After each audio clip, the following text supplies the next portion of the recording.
Good morning, dear students. So, in the last videos, we have discussed chapter number 1, spices and the flavors. Second video, we have discussed chapter 2, nature of plants. And now in this chapter, in this video, we will discuss chapter number 3, that is animal quiz. Okay, so we have to start chapter 3 in this video, animal quiz. So let's start now. In book, it is given as chapter number 7. You cut chapter number 7 and you put chapter number 3. Same way you have to write in your class copy. So now come on first question. Tick the correct answer. Okay, tick the correct answer. It means MCQ. Question can be asked in any form. Tick the correct answer. Name the following. True, false. Question can be asked in any form. You should know answer in any form. Okay, you have to prepare nicely. Now first question, which reptiles are the largest in number? कौन से reptile जिनका number सबसे ज़्यादा होता है, जो सबसे ज़्यादा नंबर में अवेलेबल हैं? Okay, crocodile, turtles, lizard, snakes. As you know, when you will find out, then you will find out that lizard isn't present in largest number. जो आपका lizard है, that is present in the largest number. Okay, as you all know that due to endangered, now the endangered species, ठीक है, endangered means the species which are now going to be becoming the extinct nowadays. Okay, due to extinct, to the endangered, their number has been become less. So only the sum of the animals, they are present on the earth in large number. So lizard is one of that category. Okay, among all these 4. Come on next. Kodiak is a type of dash. ये जो codec है वो क्या है? Bear है, mouse है, monkey है, Wolff है. तो स्टूडेंट्स, कोडेक क्या है? ये एक ब्राउन बेयर है, ठीक है, और ये कहाँ फाउंड आउट करता है? ये कोस्टल अलास्का और ब्रिटिश कोलंबिया, ठीक है, they have been found here and this is a brown bear. तो कोडेक क्या है? आपकी स्पीशीज है, एक ब्राउन कलर की बेयर है ये, जो आपके कहाँ पे फाउंड होता है? कोस्टल अलास्का और British Columbia. Okay, so Kodiak you can mark here, answer is bear. Come on next, third one. Which animal belongs to ape family? कौन सा इनमें से 4 जो ऑप्शन गिवन है, इनमें से कौन सा एनिमल एप फैमिली का है एंड रिसेम्बल और जो ह्यूमन बींग्स की तरह दिखता है?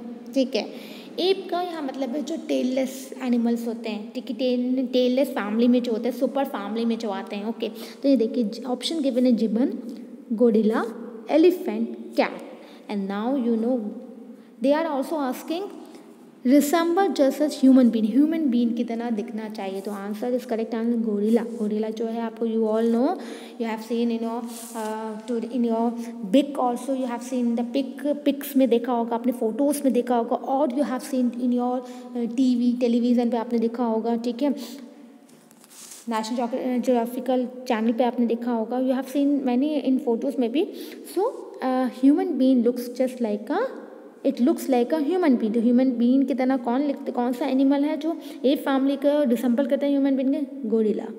Okay, come on next now. Which of the following is not a hibernating animal? इनमें से कौन सा हाइपरनेटिंग एनिमल नहीं है?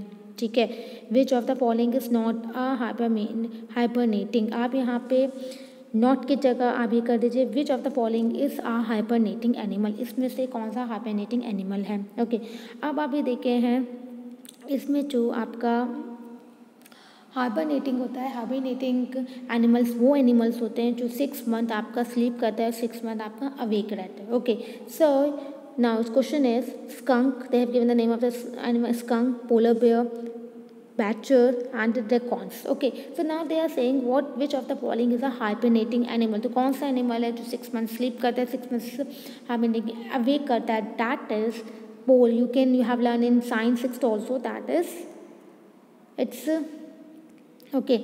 it's polar bear. You can write polar bear.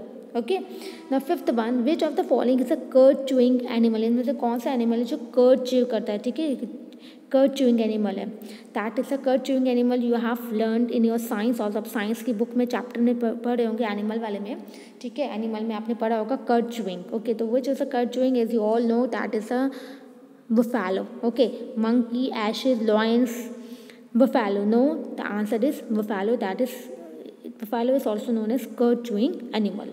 आपने देखा है ना, च्यू करती रहती है. Yes. Now next, snakes. Sixth one, snakes are found in all parts of the world except in the. Snakes सारे वर्ड के सारे पार्ट में पाई जाती है, एक्सेप्ट कौन सा ऐसा पार्ट है जहाँ वो नहीं होती? Polar region, desert, lakes, ocean. So our answer is polar region. In polar region, snakes are not found. Okay, they are found in desert, lakes, ocean, but in polar region they are not found. They have only asked snakes are found in all parts of the world except in the polar region. Next, seventh one, the animal associated with the Easter has long ears. जो animals Easter से associated है, उनके लंबे लंबे years होते हैं, short fluffy tell होती है, हम उन्हें क्या बोलते हैं? कैट, रैबिट, डक या गूस? रैबिट आपने देखा है, रैबिट के फर देखे हैं आपने, ठीक है, उसके लॉन्ग ईयर्स देखे हैं आपने. ओके, फ्लफी फ्लफी आपने उसकी टेल देखी है. Yes, that is the rabbit. Next, it is which one is a pouchless marsupial? Pouchless marsupial, marsupial इसे क्या कहते हैं? मर्सुपियल क्या होता है? Any Australian animal that carries its baby in a pocket of skin. कोई भी एक ऑस्ट्रेलियन ऐसा एनिमल जो अपने बेबी को अपने स्किन की पॉकेट बनी होती है उसकी, उसमें रखता है. उस स्किन की पॉकेट को हम बोलते हैं पाउच, ठीक है. आप उसका एग्जाम्पल देख सकते हैं, कंगारू. यस, सिंपल एग्जाम्पल जो आपको as you all know, and I have written here so that you can also write in your book for remembering. Okay, that's why I have written here. अब देखिए, so first A, numbat, wombat, koala या bandicoot. तो जो answer is numbat. Numbat is a pouchless marsupial, जो एक Australian आपका animal है, ठीक है. मार्सुपियल इसमें से पूछा जो पाउचलेस है तो वो नम्पेट होता है, ठीक है. आप ये देख सकते हैं पिक्चर में, नम्पेट. ओके, सो ये मार्सुपियल को कहते हैं. मार्सुपियल का मीनिंग होता है ये ऑस्ट्रेलियन एनिमल हो जो अपने पॉकेट ऑफ स्किन में अपने बेबी को, ठीक है, कैरी करके चलता है. तो ये पाउचलेस, और ये पाउचलेस बोला है इन्होंने, ठीक है. क्या बोला है इन्होंने? पाउचलेस. पाउचलेस का मतलब उसकी स्किन, उसकी पॉकेट ऑफ स्किन में ना हो, पाउच नहीं हो, ठीक है. अपोजिट पूछा है, ये ध्यान रखना. पाउचलेस हो, पाउच नहीं हो. तो ये कौन सा है पाउच? आपने कभी इसका देखा नम्पेट का पाउच? नो. तो it means answer is numbat. Okay, now in interesting fact you will put a question number second. आप यहाँ क्वेश्चन नंबर 2 बनाओगे इंटरेस्टिंग फैक्ट को, and you will write a question, why are skunks famous for? ये skunks जो animals हैं क्यों famous होते हैं? How does a skunks protects its self in danger? और कैसे ये स्कंक अपने आप को डेंजर से खतरे से बचाते हैं. Okay, now answer is skunks are famous for smell. Skunk किसके लिए फेमस होते हैं? वो अपनी स्मेल के लिए, ठीक, फेमस होते हैं. If the skunk is in danger, अगर स्कंक को लगता है कि मैं खतरे में हूँ, it will spray an awful smelling liquid. वो क्या करेगा? वो स्प्रे कर देगा, क्योंकि वो स्मेल के लिए फेमस होता है. उसे लगेगा मैं खतरे में आ रहा हूँ, तो वो क्या करेगा, ठीक है, अपने दुश्मन से बचने के लिए वो स्प्रे करेगा और ऑफुल स्मेलिंग लिक्विड कॉल मास. और जिस लिक्विड का स्मेलिंग लिक्विड को बोलते हैं ठीक है, मस्क बोलते हैं. Okay, musk. तो odour will stay on spray things for days. और आपको पता है ये जो इसका जो असर होता है, इसकी जो स्मेल होती है वो काफ़ी दिन तक रिमेन रहती है, ठीक है, काफ़ी दिनों तक रहती है. Okay, so skunk are famous for, skunk अपनी स्मेल के लिए फेमस है. और अगर स्कंक अपने डेंजर में आ जाता है, then what skunk do? Skunk spray an awful smelling liquid which is known as musk, and this spray remain for many days. I hope you have understood till here. So chapter number third we have completed in this video, and now chapter number 4, that is today's last chapter, which we will discuss in the next video. Thank you.